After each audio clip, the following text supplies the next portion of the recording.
دیکھا ہے فیس بک کے جو دیکھنے والے لوگ ہیں نا, یوٹیوب پہ پھر بھی کچھ سنجیدہ لوگ آتے ہیں, فیس بک کے کمنٹس بہت ہی ڈینجرس ہوتے ہیں, گالی سے شروع ہوتے ہیں, وہ جو رشتہ داروں کو گالیاں ہیں, بلب کے رشتہ داروں کو, ٹھیک ہے نا,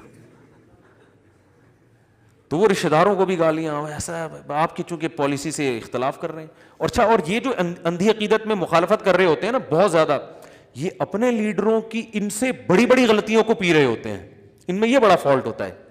آپ کسی بھی ایسے شخص کو دیکھو جو کسی عالم کو یا کسی بھی سیاسی لیڈر کو جو آپ کی جماعت کا نہ ہو, بہت زیادہ اس کی برا بلا کہہ رہا ہے نا, وہ یہاں تو حق پرست بننے کی کوشش کرے گا, لیکن اپنے لیڈر کے بارے میں وہ اس کی بڑی بڑی خامیوں کو ایسی دور دور کی تعویلات کر کے, فاسد تعویلات کر کے اس کو صحیح قرار دینے کی کہ یہ قوم کے وسیع تر مفاد میں حضرت نے ایسا کیا. کرپشن بھی ثابت ہو جائے گی نا, تو قوم کے وسیع تر مفاد میں حضرت نے ایسا کیا ہے کہ اتنا پیسہ کمائے بغیر جماعت کو برقرار رکھنا چونکہ ضروری نہیں تھا, ممکن نہیں تھا, تو حضرت نے کرپشن کر کے اپنی جماعت کو بچا کے ملک کو بچا لیا گویا کہ. یعنی ہر الٹی چیز پہ بھی آپ لیبل کیا لگائیں گے اگر آپ کو عقیدت ہے, تو یہی اندھی عقیدت ہے جس کی میں باتیں کر رہا ہوں یہاں پہ. اعتدال اچھی چیز ہے, شروع سے ہی تمیز سے چلو بھائی, بہت اچھے ہیں, اتنے نہیں جتنا آپ کہہ رہے ہیں, تھوڑا سا کم کر لو. میں وہ جمعے کے بیان میں بھی ایک بات کہی تھی کہ آپ کی جو سیاسی لیڈر ہے نا, اس کے بارے میں آپ یہ عقیدہ رکھو کہ بہت اچھے ہیں. کیا عقیدہ رکھو؟ بہت اچھے. یہ اس لیے کہ تبھی تو ان کی جماعت میں ہو, ورنہ اچھے نہیں ہیں تو جماعت میں کیا کر رہے ہو پھر.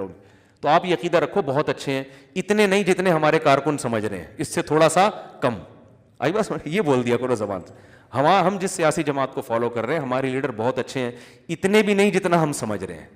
اور آپ کے مخالف پارٹی کا جو لیڈر ہے اس کو بولو یہ صحیح آدمی نہیں ہے, اگر ہوتا تو ہم اس میں ہوتے ہیں نا پھر, لیکن اتنا برا نہیں ہے جتنا ہم بولو سمجھ رہے ہیں. اتنا بھی کر لو گے تو شاید قیامت کے دن بخشش ہو جائے گی. جیسے معین اختر نے کہا تھا کہ میں عربی ڈرامے دیکھتا ہوں, شاید بخشش ہو جائے قیامت میں. اللہ کہے گا تو انگلش بھی دیکھ سکتا تھا, تو ہندی ڈرامے بھی دیکھ سکتا تھا جہاں اتنی بے حیائی تھی, اور عربی ڈراموں میں بھی سنا ہے بڑی بے حیائی ہوتی ہے, لیکن چلو عربی سے محبت کی وجہ سے دیکھ رہا ہے. بخشش کہیں فتویٰ نہیں دے رہا میں بخشش کا آپ ڈرامے دیکھنا شروع کر دیں, ایک مثال دے رہا ہوں. معین اختر کا پروگرام آتا تھا نا, تو اس میں پوچھا گیا کہ آپ کیا کرتے ہو دبئی میں, اس میں کہا عربی ڈرامے دیکھتا ہوں, شاید بخشش ہو جائے اسی سے قیامت کے دن.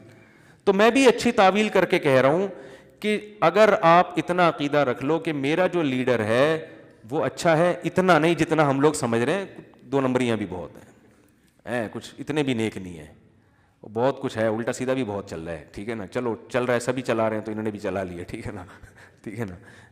جہاں سب کے اتنے چترول قیامت میں لگ رہے ہوں گے, 2-4 ان کے بھی لگ جائیں گے, ٹھیک ہے نا. بس یہ سوچا کرو. اور سامنے والے کے بارے میں جو آپ کے اپوزیشن میں جو آپ کے مخالف ہے اس کے بارے میں کہ یار یہ برا آدمی ہے, اتنا نہیں جتنا ہم کہہ رہے ہیں, اس سے تھوڑا سا کیا ہے کم ہے. تو یہ سیٹنگ اگر آ جائے نا تو بہت حساب کتاب کیا ہو جائے گا, اچھا ہو جائے گا. تو خیر, ام لہم شرکاء فلیأتوا بشرکائہم ان کانوا صادقین. اللہ فرماتے ہیں کیا ان کے شرکاء ہیں تو وہ لے آئیں ہمارے سامنے, ہم بھی دیکھ لیں کون ان کو قیامت کے دن بخشوائے گا. ذرا لائیں تو صحیح نا, کوئی کون ہم سے زبردستی کون بات منوا سکتا ہے. ام لہم سلم یستمعون فیہ فلیأتی, کیا ہے بھائی قرآن کی آیت یار, یہ میں ہر دوسرے دن فجر میں یہ تلاوت کرتا ہوں یہ سورت میں. ام لہم سلم یستمعون فیہ فلیأتی مستمعہم ان کانوا صادقین. کیا ان کے پاس کوئی سیڑھیاں ہیں جہاں چڑھ کے یہ اللہ کی باتیں سن لیتے ہیں, ان کو پتہ چلتا ہے کہ اللہ نے میرے بارے میں کہا ہے کہ یہ جنت میں جائے گا اور اس کے بارے میں کہا ہے کہ یہ جہنم میں جائے گا, اور کرائٹیریا انہوں نے خود حق اور برائی کا بنایا ہوا ہے. تو ان کے پاس تو کوئی دلیل نہیں ہے. جب ان کے پاس نہیں ہے تو جس جبریل اور جس فرشتے کے ذریعے ہم جو کلام کر رہے ہیں اسی پر ایمان لے آؤ, وہی دلیل ہے. تو آگے جو آیت ہے, نئی آیت شروع ہو رہی ہے, بس میں اس کو شروع کر دیتا ہوں تاکہ اگلے ہفتے ہمارا بیان اگلی آیت سے چلے آگے, ورنہ پھر یہ 6 مہینے یہی آیت چلتی رہے گی, یہی چلتی رہے گی. تو آگے اللہ تعالیٰ کا ارشاد ہے کہ یوم یکشف عن ساق ویدعون الی السجود فلا یستطیعون. میں نے بتایا کئی قسم کے کافروں کا ذکر ہوا پچھلی آیتوں میں. کچھ ایسے جو کہتے تھے اللہ ہی نہیں ہے, کچھ ایسے جو کہتے ہیں اللہ ہے مگر قیامت نہیں ہے، مر کے مٹی ہو کے ختم ہو جاتے ہیں، اور کچھ ایسے جو قیامت کو مانتے تھے مگر کہتے تھے ہم جیسے یہاں اچھے ہیں تو وہاں بھی کیا ہیں، اچھا ہی ہوں گے، ہم جنت میں ہی جائیں گے، اپنی طرف سے فیصلے کیے ہوئے تھے انہوں نے. تو اللہ نے فرمایا کہ ان کا قیامت کے دن حال یہ ہوگا، کیونکہ ان میں سے بہت سے منکر ہیں، بہت سے ہماری دلیل کو دلیل نہیں مانتے.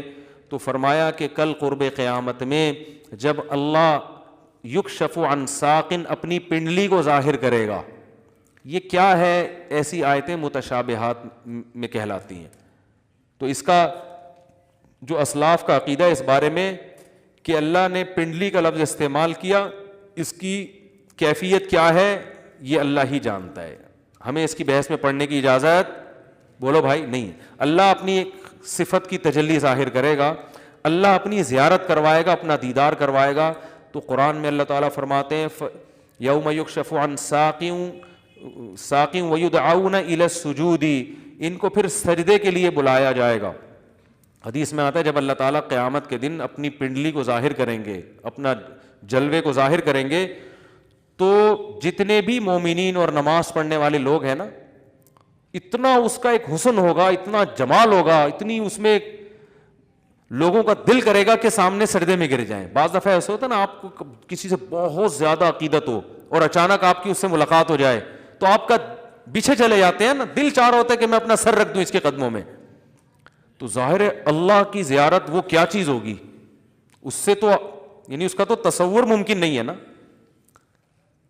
موسیٰ علیہ السلام نے کہا تھا نا اللہ میں تجھے دیکھنا چاہتا ہوں، تو پہاڑ پہ ذرا سی تجلی تھی اور موسیٰ علیہ السلام جیسے مضبوط دل بے ہوش ہو گئے تھے. یعنی اللہ کے جمال کو بارے میں کہ اللہ نے پنڈلی کا لفظ استعمال کیا، اس کی کیفیت کیا ہے یہ اللہ ہی جانتا ہے، ہمیں اس کی بحث میں پڑھنے کی اجازت بولو بھائی نہیں. اللہ اپنی ایک صفت کی تجلی ظاہر کرے گا، اللہ اپنی زیارت کروائے گا، اپنا دیدار کروائے گا.